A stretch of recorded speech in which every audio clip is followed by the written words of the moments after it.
What is up, everybody? It is Tuesday, and there is even more NASCAR silly season news. So let's just get right on into it. As today, Stewart-Hass Racing announced that Chase Briscoe will be replacing Clint Boyer as the driver of the number 14 in the NASCAR Cup Series next season, bringing with High Point, his sponsor from the Xfinity Series that he brought in this year. And for a lot of people, they saw this move coming. For a lot of people, this is kind of a surprise, and we'll take it both ways. First off, we gotta address the fact that Chase Briscoe called his shot at the beginning of the season, saying that he needed to go and win 8 races to make his move to the NASCAR Cup Series, and with races remaining, he went out and did that and then some. And I think everybody kind of was like, okay, he's ready for Cup because I wouldn't be opposed to seeing would have been opposed to seeing Chase Briscoe be like Austin Cindric and take another year in Xfinity because sometimes I do believe that is a problem. But when you're that dominant in the Xfinity series, and I think the same goes for Austin Cindric as well, you it's perfectly understandable at this point for you to move up and want to move up. So very interesting. It is cool to see that he's bringing his Xfinity sponsor with him. Always nice to see more sponsors coming up in joining the Cup Series and investing even more money into NASCAR. And now the question is, what other partners join him? We know that Rush Trucking Centers had a relationship with Clint Boyer, and that was one of the sticking points last year when talks were talking about was Clint going to come back for the 2020 season, and Rush came out and said, no, he's our guy. If he leaves, we leave. So it'll be interesting to see. There hasn't been any announcement in regards to that yet as of what's going to go on with the rest of the partners. Obviously, 36 races, and I don't even believe High Point was the sponsor for the full season for Chase Briscoe. They weren't. I don't know exactly how much. They were on the car for quite a bit of time, but there's a lot of Ford and other partners that were on his car throughout the season, and I definitely wouldn't be surprised if we saw Mobil One or Ford come and take a couple of races on the 14 again next year, like they did this year with Clint Boyer, and we even saw I believe that Vegas where Clint ran a very similar race car to Chase Briscoe that he's ran all season with that Ford Racing Stripes Mustang look on his car. Um, so today they had the press conference announcing that Chase Briscoe is coming in, and Tony Stewart had some very interesting comments about about Ford's development program and even took a shot at another OEM. He didn't say who, Toyota.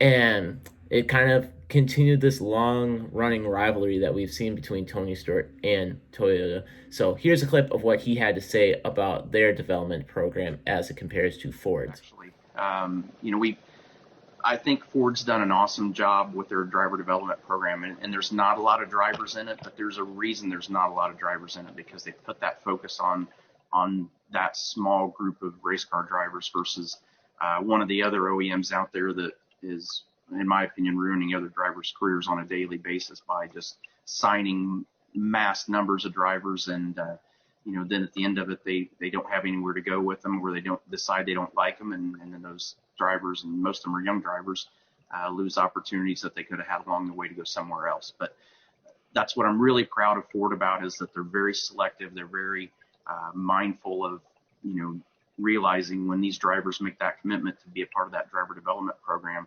that they work with them and really push to get them where they need to be and make sure that they really are the right drivers before they actually get signed up in the system. So it's not throwing darts at a dartboard, and I feel like that Ford has done an awesome job, and Chase is a prime perfect example of that. They were the first ones to really recognize his talent before anybody else got him in the system. So we obviously, with our Xfinity program, that is the whole point of having an Xfinity program, is to try to cultivate talent, whether it be from the driver's side, crew chief side, crew member side, pit crew guy side. That's what the Xfinity program is for us, and to be able to run Chase through that system with us, I mean, it was a natural transition to eventually get him from the Xfinity car to a Cup car. So the Larson piece was a whole separate side. So yeah, that's kind of interesting, and it's a fair point that he brings up where Ford right now, you look at their development stable, and there's even some people saying that it's a little small compared to Toyota, where right now I believe if we're going off of the four development drivers, you have obviously Briscoe and Cindric. Then you have Tanner Gray in the Truck Series, and then you have Taylor Gray and Haley Deegan in ARCA. That's only a handful of drivers. After Cindric comes to Cup in 2022, there's going to be there's not going to be anybody. There's only going to be three of them, and two of them are probably going to be full time in the trucks, which that's not confirmed yet because we don't know what the Gray brothers are going to be doing next season. I would assume they would come back because there's been no talks of that otherwise happening, but we'll see there. It's also worth noting that in this press conference, Tony Stewart did make a point of saying that the Xfinity program is going to continue, and that's very interesting as well. There has been a couple of names thrown out to be attached there. Bob Podkris reported that Riley Herbst could be a leading contender, and honestly, that would make a lot of sense where you have Haley Deegan, who I think it's not that unreasonable to say could very well end up in that 98 car eventually. I think it's not unfair to say that she's not ready for the Xfinity Series yet. She just made her first truck start, so don't shoot the messenger, but I think that's a very fair point. And you got the relationship with Monster that Riley Herbst has, along with the relationship that Haley Deegan has. Makes a lot of sense to kind of just bring those two partners together on the same manufacturer, and I would expect to see that. But it would make it interesting. Would we still see the Monster Energy colors in the Joe Gibbs Toyota camp? And honestly, probably not, which would make it very interesting for Ty Gibbs. Obviously, sponsorship's not going to be a problem for him, but what do you do? But going back to what he said, what Tony Stewart said about the OEMs, I think that's very interesting. And he raises a good point when you look at guys like Eric Jones, Daniel Suarez, that have been kind of just shoved aside if they couldn't perform right away because there's just so many guys. And you have to worry about that for Christopher Bell after seeing that happen to Eric Jones and Daniel Suarez. Is he going to have to worry about a Harrison Burton, a Kristen Eckes, even a Brandon Jones in the future? Is he going to have to worry about his ride if he doesn't perform right away and one of these guys comes up and lights the world on fire in Xfinity? It's a conversation worth having, and it's very interesting. I wish we got a little bit more about the manufacturer support because I would love to know what each of these teams are doing and what their plans are for the future. Obviously, we're probably not going to get too many specifics, but it'd just be kind of interesting to know how they operate because there isn't a lot known about it. We know what Toyota does because it is publicized, but Ford and even Chevrolet, who doesn't have a lot for developmental drivers right now outside of the Dale Jr. GMS group that have partnered up.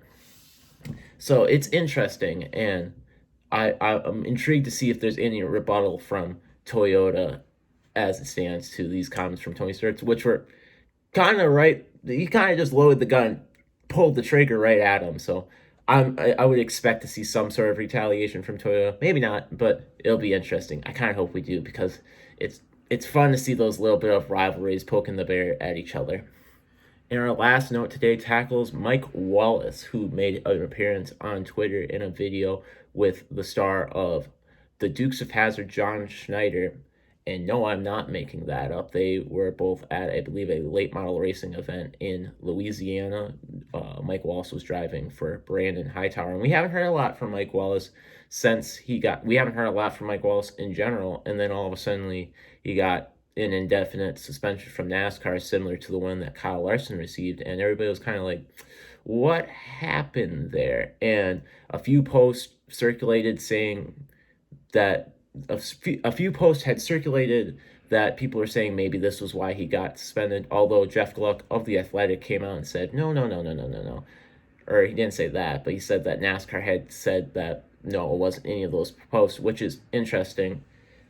And because if it wasn't one of those, was it something that was even worse than what those were? Because a lot of people were not happy with what he had posted, but it draws the question of what did he post. And to be honest with you, I wish we had a little bit more clarification from NASCAR just so that we wouldn't have this confusion. And it is interesting, but going off of that tangent, we haven't heard anything from Mike Wallace. We've seen a couple of Facebook posts just addressing life. He never really talked directly about NASCAR itself.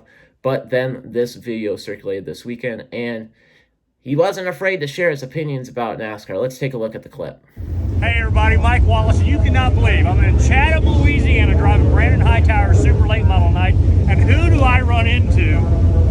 I call him John Schneider. Believe it or not, I worked with that man many, many years ago over in Monroe, North Carolina. But down here, he's Bo Do. That's true. I've heard Bo Do 59 times. The Duke. The Duke. There we go. So we're walking down and we're talking about our old NASCAR career, and you look at me and you say, NASCAR what? has lost its ever-loving mind. NASCAR has no idea who their audience is. Their audience is not this left-wing bunch of, well, not even bunch, small group of very loud, obnoxious people who are forcing other people to believe. It's like a great Stonewall Jackson tactic. Or Nathan Bedford Forrest tactic to make the enemy believe that you are much bigger than you are. All the left is a pain in our ass, and I'm so saddened that NASCAR, of all sports, one of the greatest sports in the history, certainly of television, but of sports, where Dukes of Hazzard came from, bowed down to this taking a knee bullshit. I just can't believe it. All I can tell you, what you just said about the Dukes of Hazzard, I love it. We grew up around. We all loved you, man. You are. How old are you? I don't know. I'm 60 years old. So am I. Are you? Good. I'm April. I'm March. You're older than me. Thank God. When I heard you were going to be here, I was so excited because I got that opportunity, like I told you, 20 years ago to be a stunt driver with you in a Hal Needham deal called The Bandit.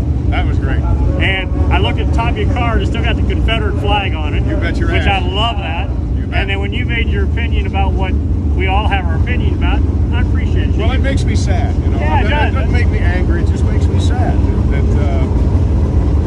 that they felt the need to do that. That they fell for it. And believe me, folks, that's what happened.